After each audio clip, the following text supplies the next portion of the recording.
대법원의 확정 판결이 나오면 국회 사무처, 국회의장이 선관위원장에게 지금 이런 판결이 나왔습니다. 우리 결혼이 있습니다.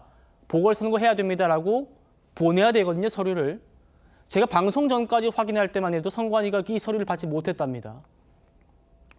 그러면 보궐선거는 이루어지는 건지 양문석 의원실 직원들은 짐을 싸야 되는 건지 지금 당장 그냥 있어도 되는 건지 이런 얘기들이 지금 정리가 안 되고 있는 건데 이런 어이없는 상황들이 벌어지지 않을 거라는 게 또 김진욱 특보님의 말씀이기도 했고요. 가족의 기본권이 침해당했을 수 있다. 양문석 의원. 지난 총선 때는 이렇게 억울함을 주장했었습니다. 들어보시죠. 이자 절감을 위해서 딸아이의 편법 대출을 했던 저희 부부가 또다시 혼이 나고 있습니다.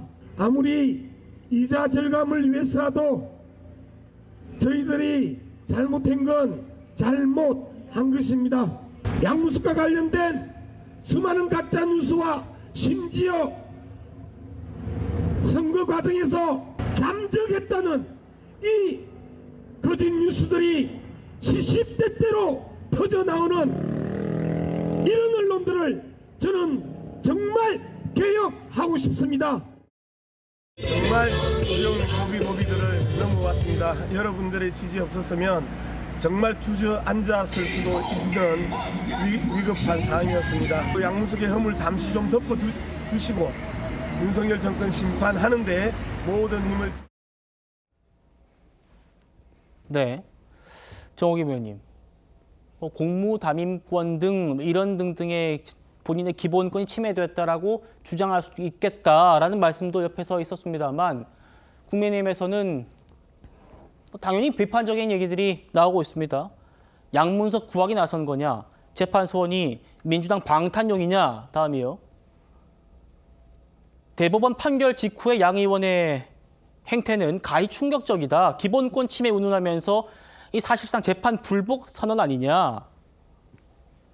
사심배 정치 서막이자 오만의 극치다. 어떻게 보셨습니까, 이때까지? 민주당이 주도해서 사법개혁 3법의 이름으로 통과시킨 이 법 중 하나인 재판 소원과 관련해서 이미 이런 우려는 상당히 많이 표출되었었습니다. 특히 재판 소원은 자칫하면 거악이라든지 재벌이라든지 정치인을 위한 법으로 전락할 수 있다 그랬는데 지금 거의 딱 맞아떨어지는 사례가 벌써 나오는 것 아니겠습니까? 그러면서 우리 가족의 기본권 운운하니까 어떤 법 전문가는 아무리 생각해봐도 도대체 무슨 기본권을 언급하는지 모르겠는데 혹여라도 자유롭게 사기 대출 받을 권리를 말하는 것이냐 이러한 그 소위 비판적 조롱에 가까운 그런 의문을 제기하기도 하고요. 오죽하면 국회의장도 이걸 보내야 되는지 또 중앙선관위에서도 이게 왜 안 오는지에 대해서 좀 딱 부러지게 정리를 하는 사람이 없지 않습니까? 지금 그런 상황이에요. 지금 이런 상황이 과연 양문석 케이스 하나로 끝날 거라고 누가 장담할 수 있겠습니까? 애초에 재판소원법 지금 좀 있다가 이제 조희대 대법원장을 또 법 왜곡죄로 해서 고발을 했다고 하는데 이런 블랙 코미디 같은 일이 여기서 끝날 거라고 저는 생각지 않습니다. 알겠습니다. 다음 보시죠. 어쨌든 이 대법원의 확정 판결이 나왔고 또 김진욱 특보님 말씀처럼 우리가 지금 우려하고 있는 그런 어이없는 상황이 벌어지지 않는다면 보궐선거는 열리게 됩니다. 그 자리에 지금 김용 전 부원장이라든지 김남국 대변인도 얘기가 되고 있는데 김용 전 부원장 같은 경우에는 2심에서 지금 유죄 받은 분 아닙니까? 근데 조국 대표도 2심에서 유죄받고 비례대표 당선되지 않았느냐. 출마에 제한 없다. 들어갈 때 있으면 최선 다하겠다. 이런 말 나오고 있고요. 박지원 최고님. 지금 제가 짚어보고자 하는 부분들은 이런 부분보다는 만약에 이 양문석 의원이 가처분 신청하고 이게 인용돼가지고 재판 소원 가게 되고